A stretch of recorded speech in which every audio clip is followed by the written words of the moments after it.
네, 참 좋으신 우리 주님의 은혜와 평강이 사랑하는 교우들과 함께하기 주의 이름으로 축원합니다. 아멘. 자, 우리가 요한복음 17장의 몇 구절을 오늘 읽었습니다.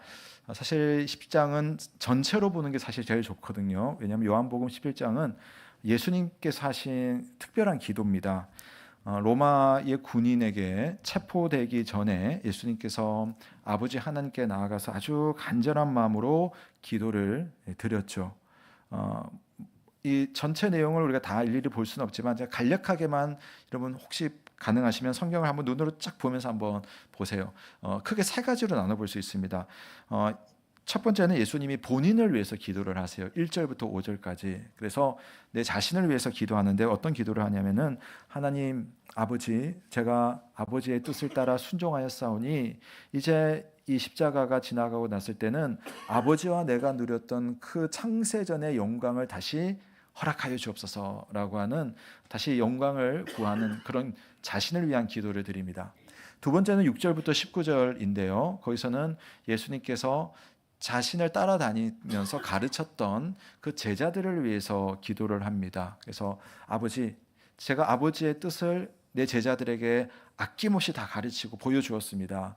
그러니 이제 내가 떠난 이후에도 내 제자들을 아버지께서 돌봐주시고 보존하여 주시고 하나 되게 하시고 진리로 거룩하게 하여 주옵소서라고 하는 제자들을 향한 아주 따뜻하고도 사랑하는 그런 마음이 표현되어 있습니다.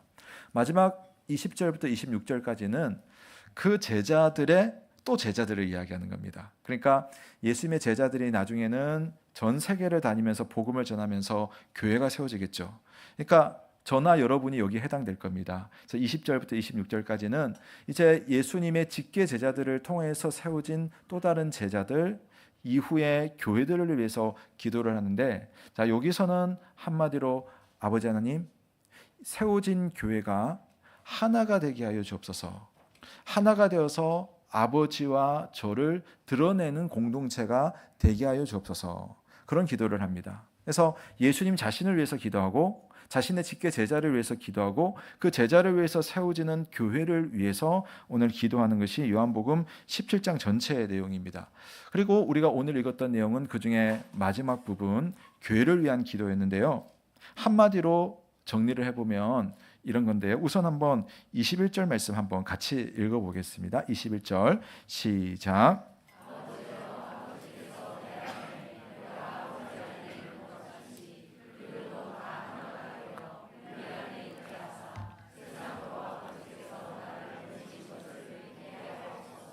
아멘. 자, 여러분, 예수님께서 이제 이렇게 기도하시고 끌려가서 체포되시고 십자가에 달려 죽으시거든요. 그리고 부활하시고 나서 승천을 하십니다.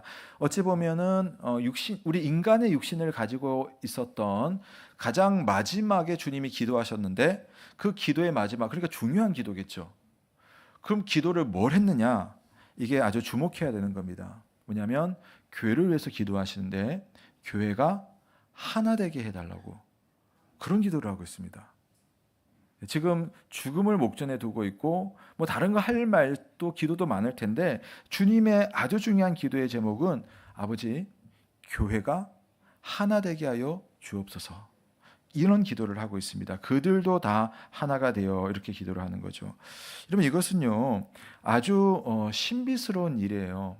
왜 그러냐면, 우리가 이렇게 신앙생활을 다 해봤겠지만 사실 우리가 하나 된다는 것은 뭐 우리가 같이 뭐 잘 놀고 같이 즐거운 시간 보내고 뭐 여기까지는 되겠지만, 오늘 예수님께서는 이 하나됨을 어떤 하나됨으로 말하냐면은, 아버지와 내가 하나 된 것처럼 교회가 그렇게 하나 되게 해달라는 그런 기도를 해요.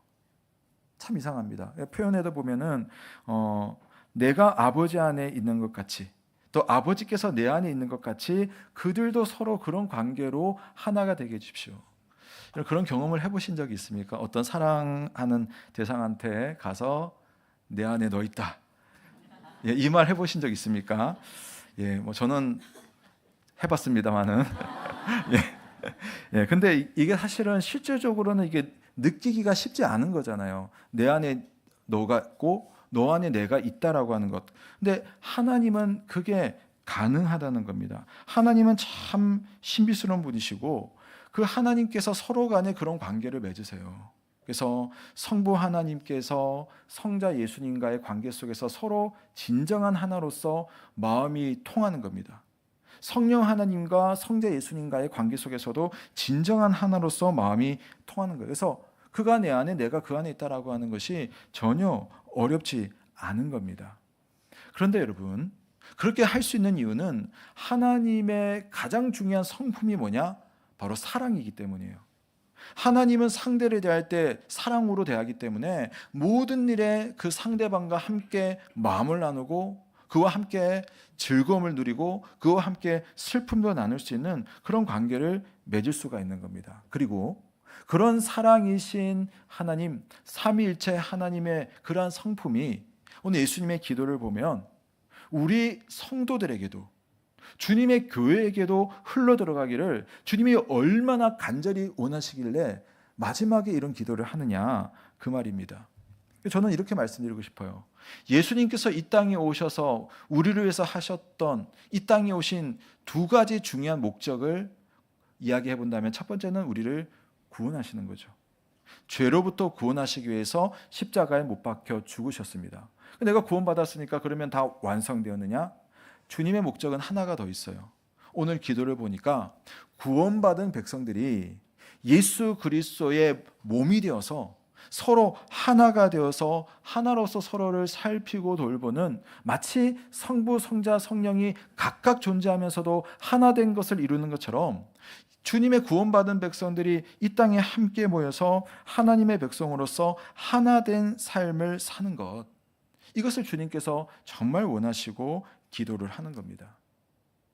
이럴 수 있는 이유는 하나님이 가지고 계시는 사랑에는 아주 특별한 능력이 있고 그 특별한 능력인 사랑을 하나님께서 우리에게 회복시켜 주시기 위해서 예수 그리스도가 오셨기 때문입니다. 사랑은요, 아주 특별한 능력이 있는데 그것은 뭐냐면은 당신과 나와의 경계를 허물어 버리는 그런 능력이 있습니다. 그래서 주님 말씀처럼 내가 당신 안에 있을 수 있고 당신이 내 안에 있을 수 있는 것은 바로 사랑이라는 매개를 통해서 우리는 그 관계가 형성이 되기 때문에 삼위 하나님 안에서도 그렇다면 그 하나님의 성품을 닮은 우리들도 구원받은 백성으로서 하나님의 나라를 누릴 그 사람으로서 주님의 교회 안에서 하나를 이룰 수가 있다는 겁니다. 우리가 여러분 좀 선을 넘는다 이런 표현 하잖아요. 이 말을 쓰는데 사랑을 하게 되면 진짜 선을 막 넘을 수가 있는 거죠. 제가 이런 글을 읽어봤습니다. 어떤 엄마가 새벽에 아기를 안고 정말 봉두난방을 해가지고 정신없이 응급실로 쫓아 들어간 거예요. 왜 갔겠습니까? 여러분 엄마들은 다 알잖아요. 왜 병원 갔는지 다 알잖아요. 근데 의사 선생님이 딱 봤는데 분명히 의사의 직감으로는 아기 때문에 지금 온 거예요. 아기가 지금 너무 숨이 까딱까딱하니까. 그런데 의사가 보니까 지금 이 순간에는 아기가 아픈 게 아니라 엄마가 아픈 것 같아 보니까. 그만큼 엄마가 이 아기의 아픔에 감정이입이 돼가지고 정신이 정말 혼미해지잖아요. 여러분 아기 때 응급실 가보시는 엄마들은 여러분 다 그 기억을 하시지 않습니까? 그러니까 지금 경계가 사랑 안에서 허물어지는 거예요. 아기를 사랑하니까 아기의 아픔이 내 아픔이 되고 아이가 아픈 것보다 때로는 내가 더 아픈 그런 마음을 가지는 것이 바로 사랑 안에서 허물어지는 그런 경계가 되는 것이죠. 성부 하나님의 뜻이 성자 하나님의 마음속에 들어가고 성자 하나님의 슬픔이 성령 하나님의 눈물이 되고 성령 하나님의 겸손이 성부 하나님의 마음으로서, 그래서 성부 하나님으로 계시고 성자 예수님으로 계시고 성령 하나님으로 이렇게 각각 존재하시는데도 하나님은 왜 하나라고 부를 수 있느냐? 서로의 마음이 이렇게 공유되면서 경계가 허물어지기 때문입니다. 오늘 예수님의 이 기도는 교회가 그렇게 되어야 한다라고 기도를 하고 있습니다. 기도를 한다는 말은 또 다른 말로는 내가 이 사람들을 구원했으니까 이 사람들은 이제 가만 놔두면 저절로 교회가 하나 될 거야. 그렇지 않기 때문에 여러분 아버지께 기도하는 것 아니겠어요? 우리가 예수를 믿는 순간 저절로 교회 다니니까 은혜 충만하여 가지고 우리가 다 서로를 용납하고 아끼고 하나 되는 그런 경험 이런 별로 없었을 거예요. 우리는 신앙생활을 해 나가는 과정 속에서 조금씩 하나님의 인도함 속에서 우리는 하나 되는 그런 경험들을 해 나가고 있는 것입니다. 그래서 예수님이 하신 일이 무엇이냐? 우리 안에 사라졌던 사랑을 회복시켜 주시고 그 사랑의 힘으로 우리가 더불어 살아갈 수 있도록 그렇게 우리의 구원이 좀 더 구체적으로 나타날 수 있도록 하시는 것이 바로 주님의 구원의 능력이고 구원하시는 주님의 목적인 줄로 믿으시기를 바랍니다. 그리고 이 예수님의 이 기도는 그런 하나님의 사랑에 대한 약속입니다. 다만 그 약속을 이루는 데에는 우리 편에서는 좀 수고가 따라요. 자, 올 한 해 제가 생각하는 주제는 바로 이겁니다. 넉넉한 하나로라고 하는 말은 넉넉하니까 무조건 편하다 좋다 이런 의미가 아니라 우리가 정말 하나가 되기 위해서 너도 나도 넓은 마음 넉넉한 마음으로 서로를 바라보는 그런 수고가 필요한 한 해가 되면 좋겠다라는 저의 기도의 제목이 있는 겁니다. 하나됨을 위한 수고라고 할 수가 있겠습니다. 우리가 사랑이라고 하면 보통은 어떤 기쁨, 어떤 행복, 감동, 황홀함 어떤 이런 감정들을 먼저 생각을 할 텐데 사실 성경에서 사랑을 표현할 때 보면 이런 감정적인 표현보다는 동사를 많이 쓰는 것 여러분 아세요? 성경이 말하는 사랑을 보면 동사와 연결이 되어 있어요. 오래 참고 그 사람을 믿어주고 또 하나님 주시는 은혜를 바라보고 어려움 속에 견디고 용납하고 용서하고 이런 식으로 이 히브리어의 이 사랑은요 훨씬 더 우리에게 이 히브리어 헬라어 성경의 이 사랑은 훨씬 더 우리에게 동사적인 것으로 우리에게 많이 다가오고 있습니다. 그것은 뭐냐? 우리가 수고할 것이 있다는 겁니다. 주님께서 아버지 하나님께 우리의 하나됨을 위해서 그렇게 기도를 하고 있는데 기도했으니까 그냥 되는 것이 아니라 하나님이 우리를 하나로 다듬어 가시는 방식은 우리의 수고를 통하여서라는 겁니다. 여러분 우리가 결혼을 한 사람들은 결혼하고 나서 그다음에 결혼하기 전에 연애할 때 그런 감정들이 상당히 다르다라고 하는 것을 사람마다 편차는 있겠지만 거의 금방 알게 되지 않습니까? 연애할 때의 벅찬 감정은 결혼을 하면은 좀 사람마다 다르지만 빨리 사라집니다. 그래서 내가 왜 이 사람과 결혼을 했지? 이렇게 돼버리는 거죠. 자, 그런데 어떤 경우에는 그런 감정 때문에 그 두 사람의 사랑이 끝나버리는 사람이 있는가 하면 어떤 사람은 믿음 안에서 그런 감정이 속에 쑥 들어오는 그 순간부터 진짜 사랑이 발동하는 거예요. 주례를 통해서 들었던 그 말씀처럼 남편이 아내를 예수 그리스도처럼 생명을 다해서 사랑하라는 그 말씀이 이제부터 시작되어야 되는구나. 아내가 남편을 교회가 주님을 대하듯이 그렇게 복종하라라고 하는 그 말씀 이제부터 발동해야 되는구나. 바로 감정이 사라지고 행동이 있어야 되는 그 순간부터 수고가 필요한 그 순간부터 진짜 사랑이 이제 발동을 하는 것이죠. 연애의 감정은 어떤 면에서 시작입니다. 연애는 함께 인생을 사는 것은 아니거든요. 서로에게 가장 좋은 모습으로만 만나기 때문에 부담 없이 관계를 할 수 있습니다. 그러나 부부가 되면 그때부터 진짜 현실을 만나게 되고 책임 있는 사랑을 하게 됩니다. 그때부터 참고 용납하고 인내하면서 짠내나는 사랑을 하게 되는 거예요. 그런데 하나님은 왜 우리 인간의 사랑을 그런 식으로 설계를 하셨는가? 바로 그런 사랑을 통해서 진짜 사랑을 회복하기를 원한 겁니다. 그런 사랑을 통하여서 우리를 사랑하신 하나님의 마음을 알게 되는 것이고 그 사랑을 실제로 경험하고 그 사랑을 나의 사랑으로 만들어 가도록 하나님은 우리 인생의 곳곳마다 그와 같은 시험거리를 주심으로 우리의 사랑을 더욱더 진짜 사랑으로 만들어 가는 거죠.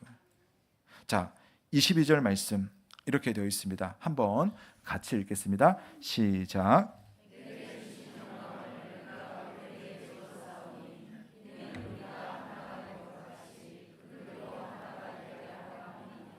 아멘. 자, 예수님께서 하나님 앞에 기도하는 것은 뭐냐면 하나님 아버지, 우리가 하나 된 것처럼 저 교회도 하나가 되어야 되는데 그걸 위해서 아버지께서 내게 주신 영광을 저도 그들에게 주었습니다.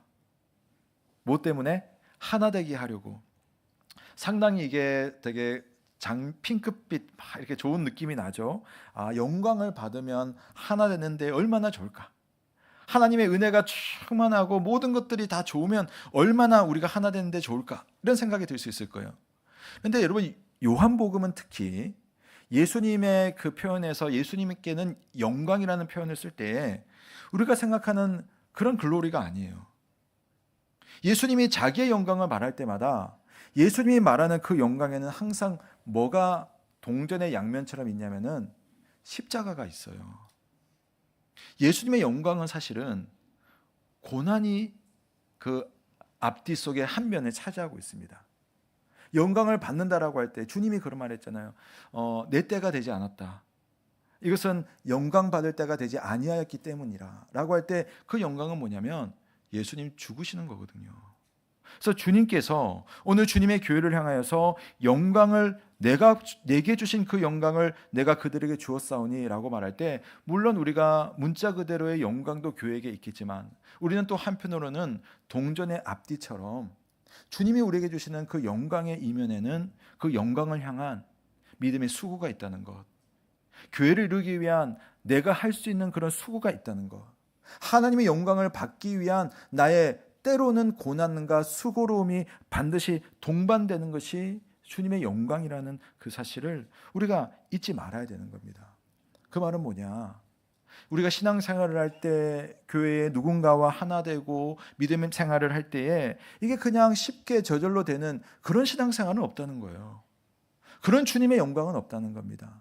어찌됐든 내가 그 사람을 싫어하든 좋아하든 그 사람을 사랑하기 위해서는 여러분의 수고가 필요합니다.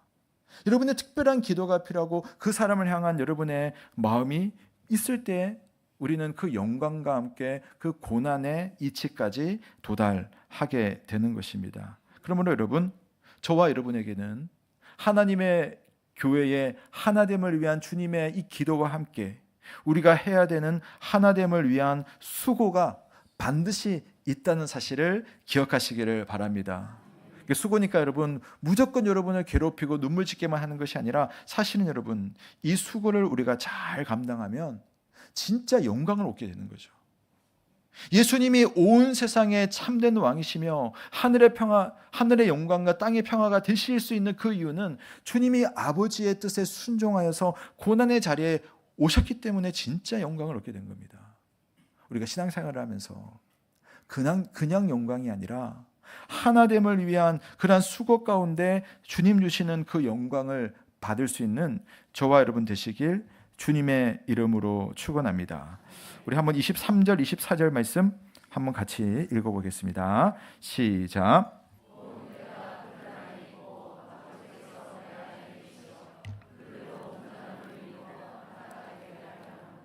아버지께서 나를 보내신 것과 또 나를 사랑하심 같이 그들도 사랑하신 것을 세상에 알게 하려 함이로소이다.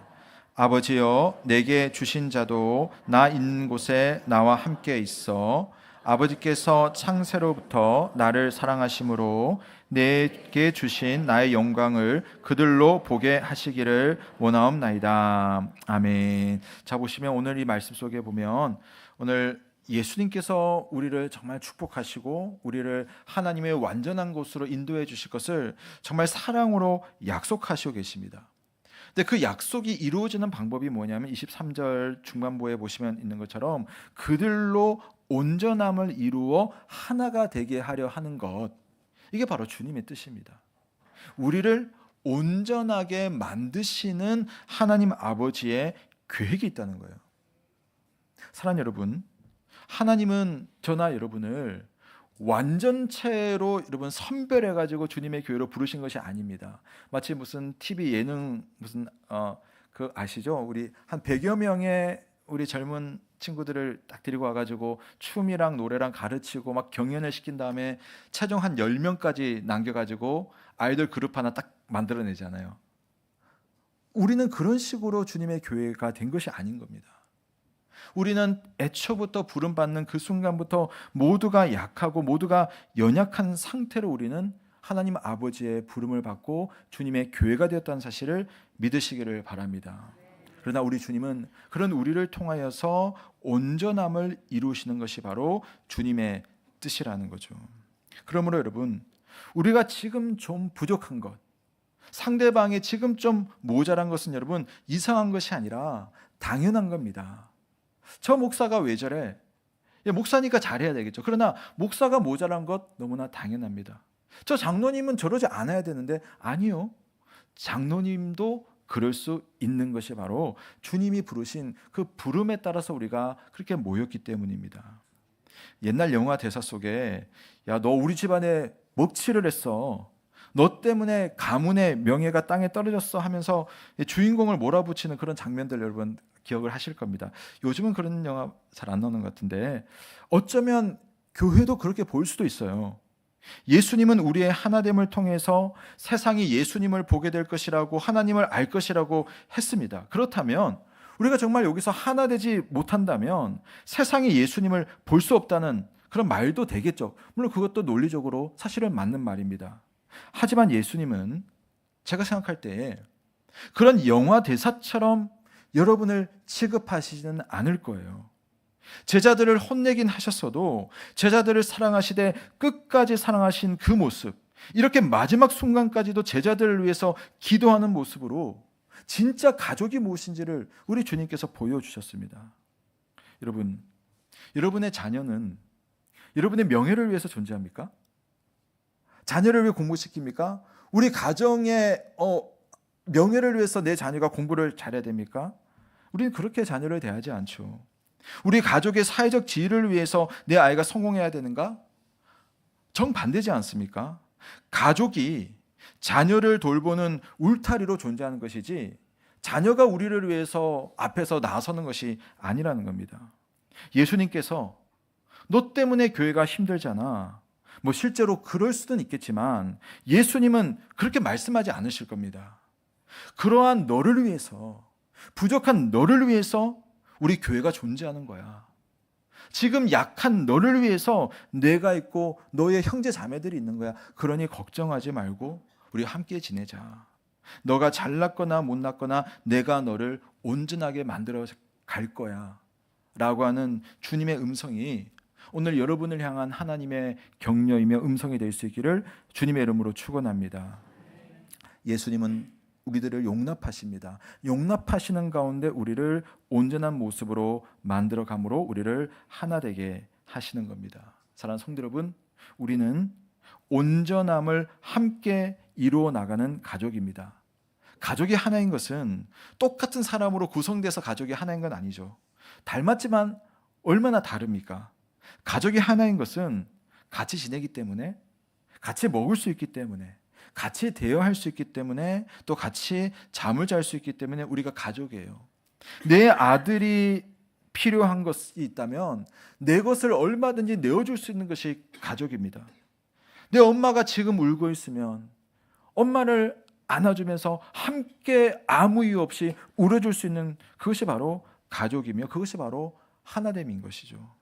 물론 미운 모습도 보이고 가끔씩 싸우기도 하겠지만 그런 중에도 우리가 또 날이 지나면 다시 사과하고 용서하고 이해하고 용납하면서 가족은 가족으로서의 하나를 지켜나갑니다. 올 한 해 우리 표처럼 넉넉한 하나가 될 수 있는 우리 온세로 교회가 될 수 있기를 주님의 이름으로 축원합니다. 온 한 해가 여러분 하나가 되기 위한 하나님의 여러 가지 훈련들이 이제 우리에게 1년 내내 우리에게 작동할 겁니다. 그 작동하는 순간에 우리가 가족이기 때문에 하나됨을 위한 수고를 할 수 있겠구나. 그 수고에 참여할 수 있는 저와 여러분 되시길 주님의 이름으로 축원합니다. 기도하겠습니다. 하나님 아버지 감사합니다. 우리를 주님의